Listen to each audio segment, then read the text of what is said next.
Greetings. I hope you and yours are doing well today, wherever you might be listening to this from. And I also hope you're having a wonderful summer with your friends and loved ones.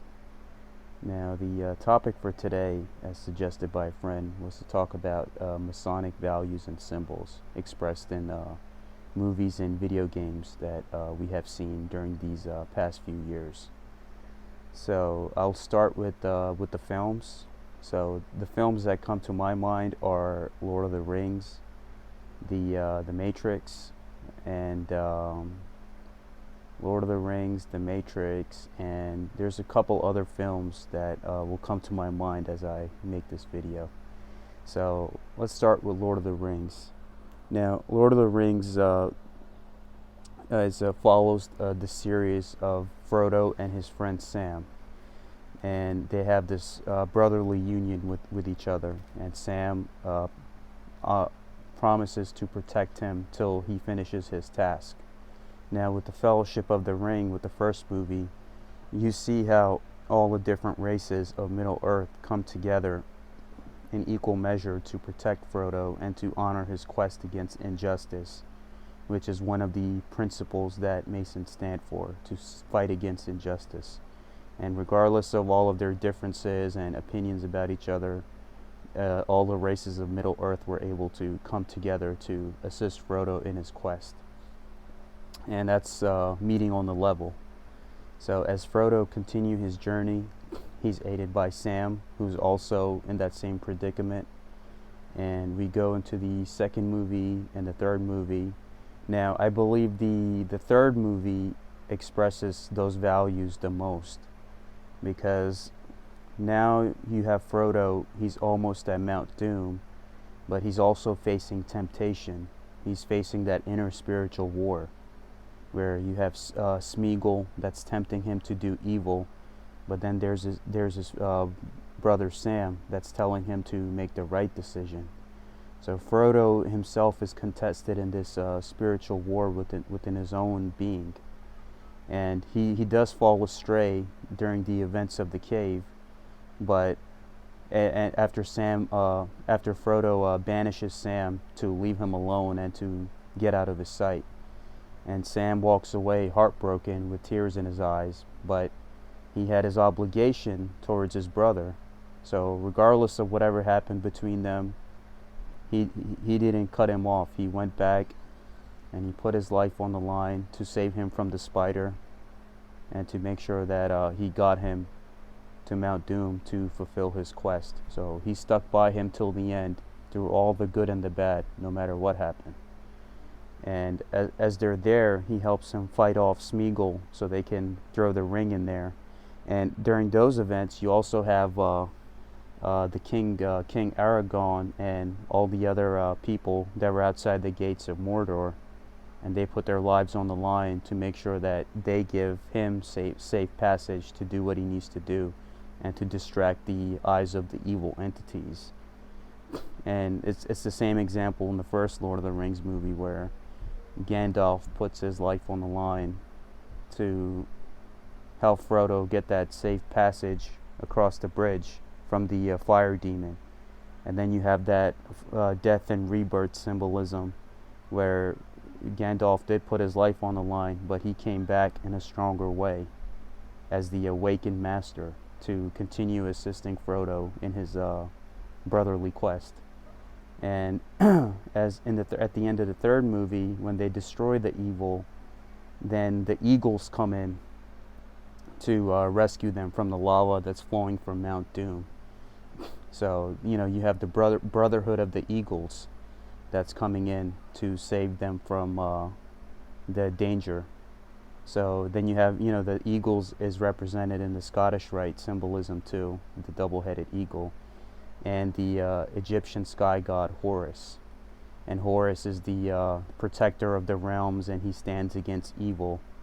So the symbolism of the eagles is powerful too. And you have that in reality too, where you have these two factions throughout human history that have always contested against each other, that balance between light and dark.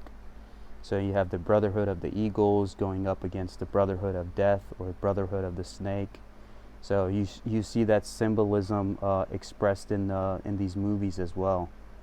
Now, moving on to the Matrix. Matrix is the same, like at the first, where he goes through, Neo goes through all of his anomalies that he's supposed to experience. And Morpheus, I think after he's done meeting the Oracle in the first movie, and there's approaching danger, and in order to get Neo out of there safely, Morpheus puts his life on the line for his brother to make sure he's able to get out of there safely. So with that, Neo returns the favor by doing the same for him in return.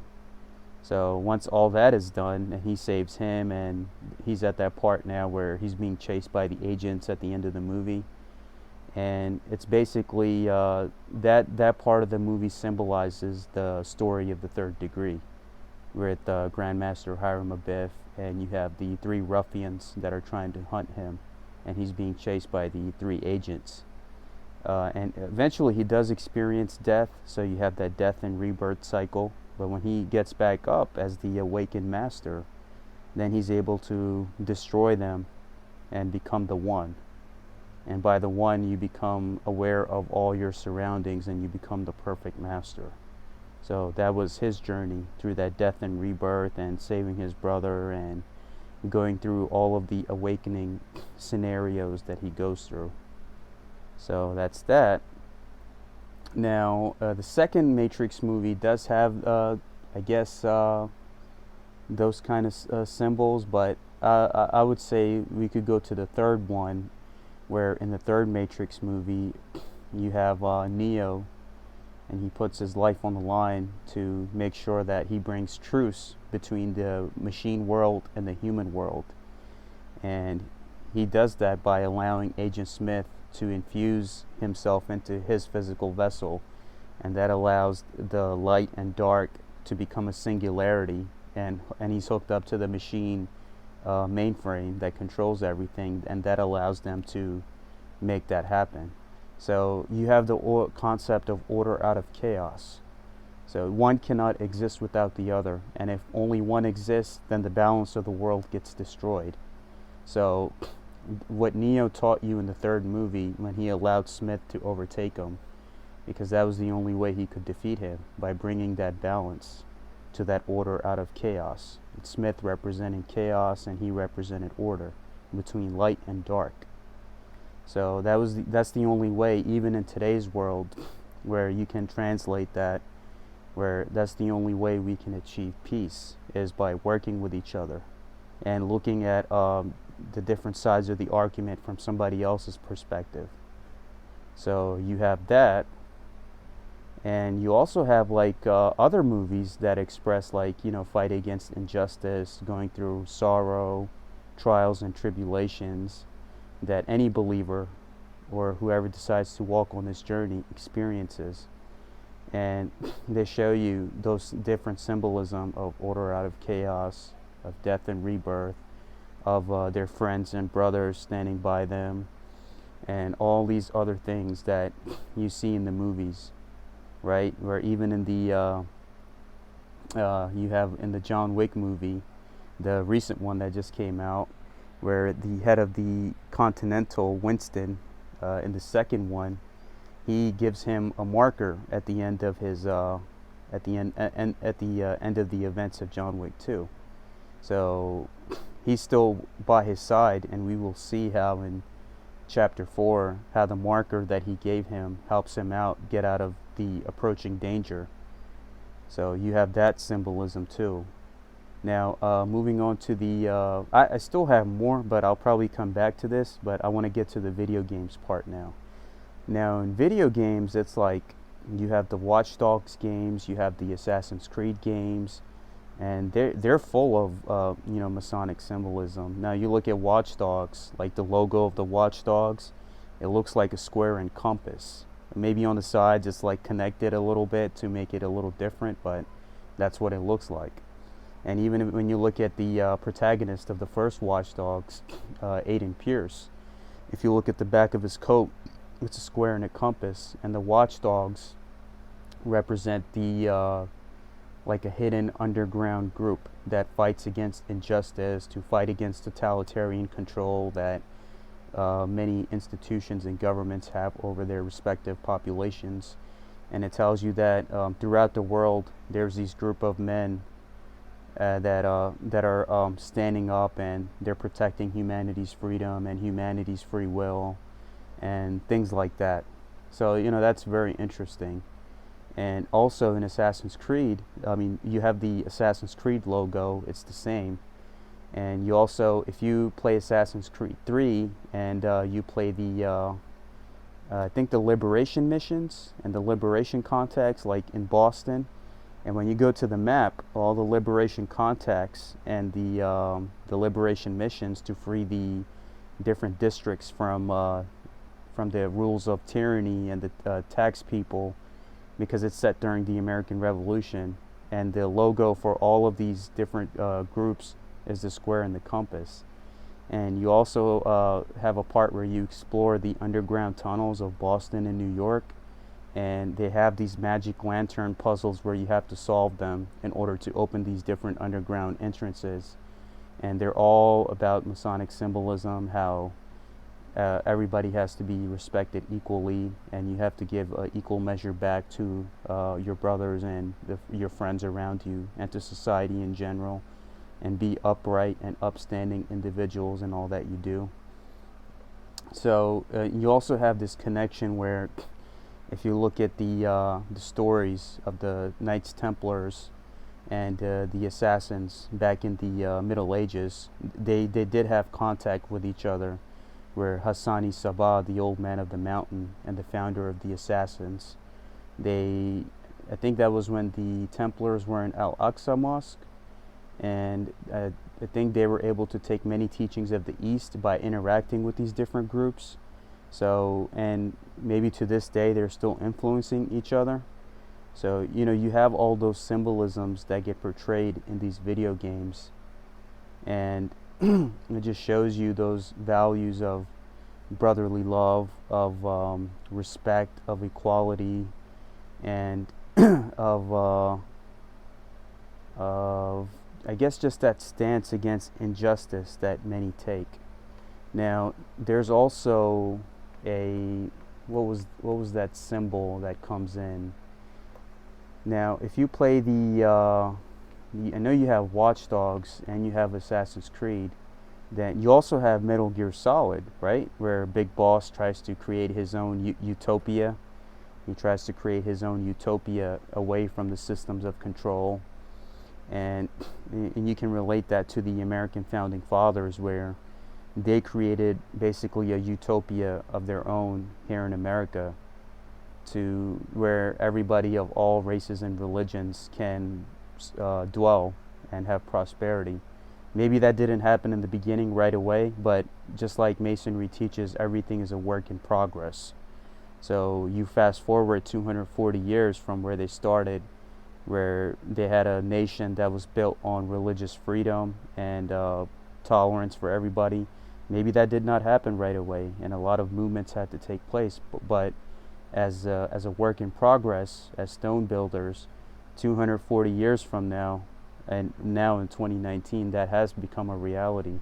But there is still a lot of work here to be done, where there are still issues of the different isms that people say about racism and different things that still need to be addressed. So if in 240 years you can build a country like this, where everybody in the world is trying to come here for a better life for their family, then I believe in another 240 years, if we can get the people united again and on this same common cause of equality and brotherhood and respect for everybody, then maybe we can make more progress as a nation, where you have these ideals that are being preserved throughout the ages and across time.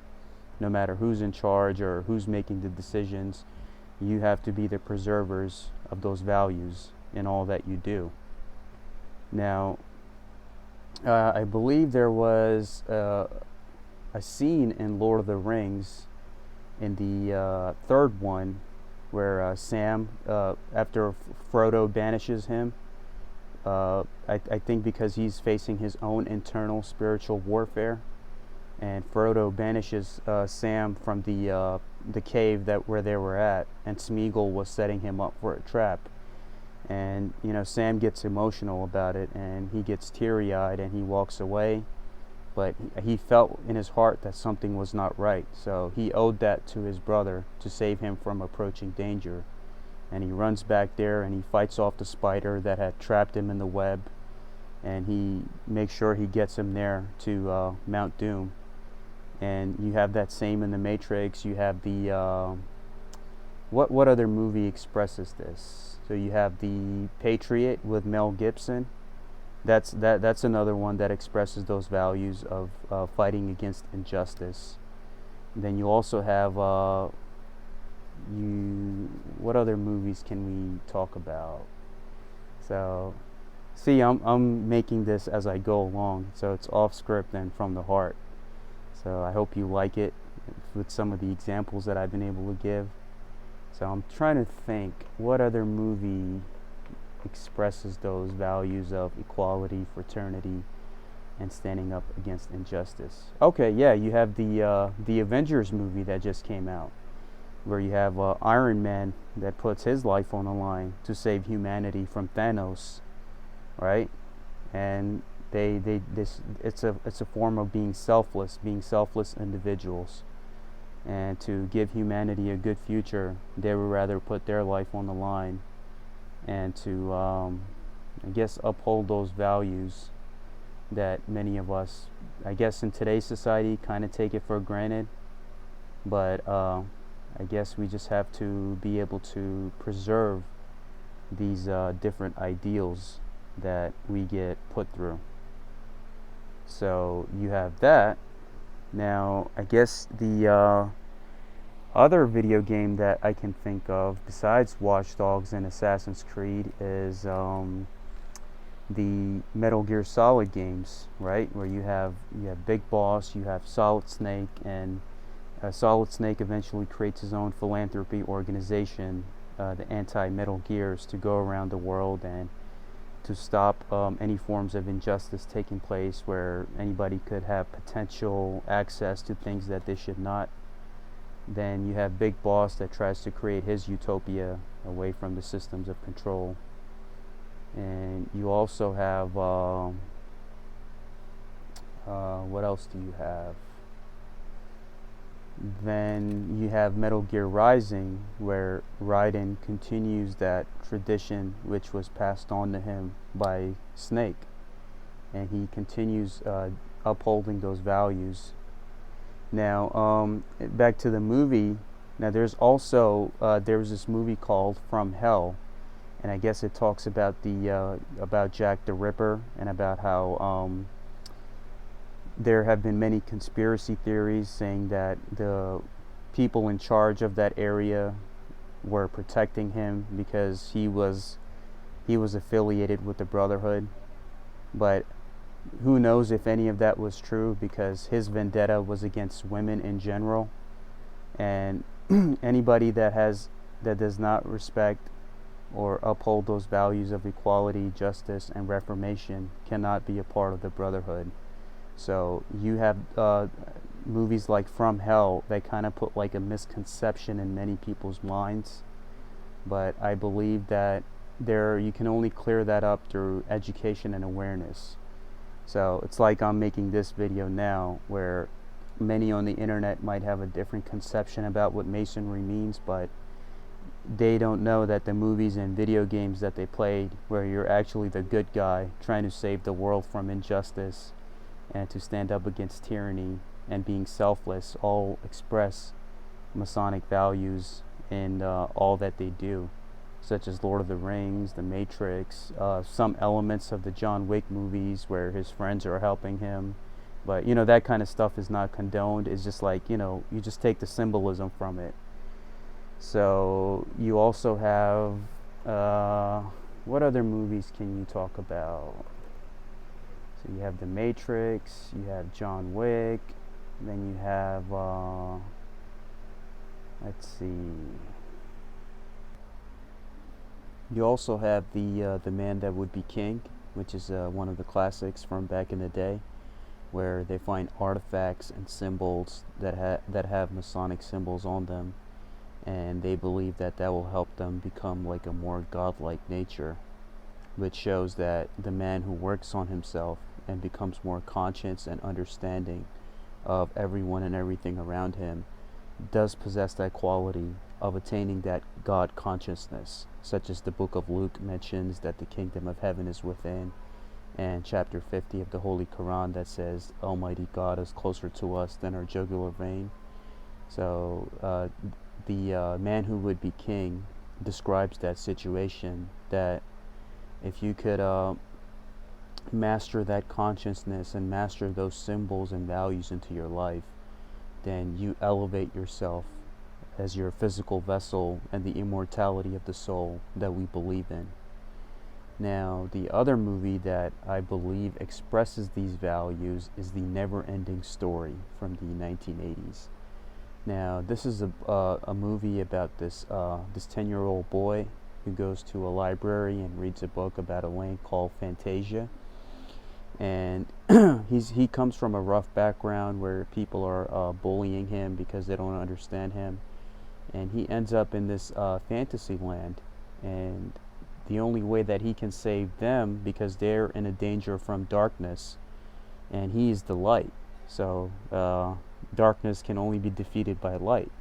So he's a 10-year-old boy, and they need the light of a human child, because a child is innocent. He has an innocent heart and an innocent soul, to save their land from the darkness that will destroy their realm, so to say. And this movie teaches us that no matter how old we get, we always need to have the heart and mind of a child, because that's what makes us innocent, and it makes us hearts pure to reach that end stage of enlightenment. And the heart and mind of a child can also be, I guess, related to that new Death Stranding game that's coming out by Hideo Kojima, the creator of Metal Gear Solid, where the main character, the only way where he can see the entities that are around him is because he has like a baby attached to his bodysuit, and the child has that spiritual power to be able to see everyone and everything around them for what it truly is. So on that path of enlightenment, maintaining that consciousness and the spirit and the heart of a child is very important, to have that purity, because at the end we all do pay a spiritual price, and we are all held accountable equally. So there's very important messages that they're showing you in The Never-Ending Story, and I highly recommend that movie if you watch it with that kind of perspective, and you look for those values that they are teaching in there about love, about purity, and about light fighting off darkness. Even if the whoever you're fighting for it doesn't belong to your group, but you still, he was a 10-year-old boy, the main character, and he still had that childlike heart and mentality to help those because they became his friends. So that's the kind of love we need back in today's world, about love, equality, fraternity, being selfless, those true Masonic values that I believe can help our world now more than ever. Now, and same thing with the, you tie that up into the video game angle too, with Death Stranding, the new game coming out, where the only way he can see the entities around him and to be able to fight them off is because he had the baby plugged up into his suit, the biosuit that he's wearing. So Hideo Kojima did tell you about how, the artificial intelligence back in 2002 with the Metal Gear Solid 2 video game, which is even relevant now today with some of the information that they shared in there. So he knows what he's talking about. So I would pay attention to that new game that he's releasing as well, and pay attention to all the symbolism and values that he teaches as a storyteller in his video games, because his games are very story oriented, and there's always a message you can take from them.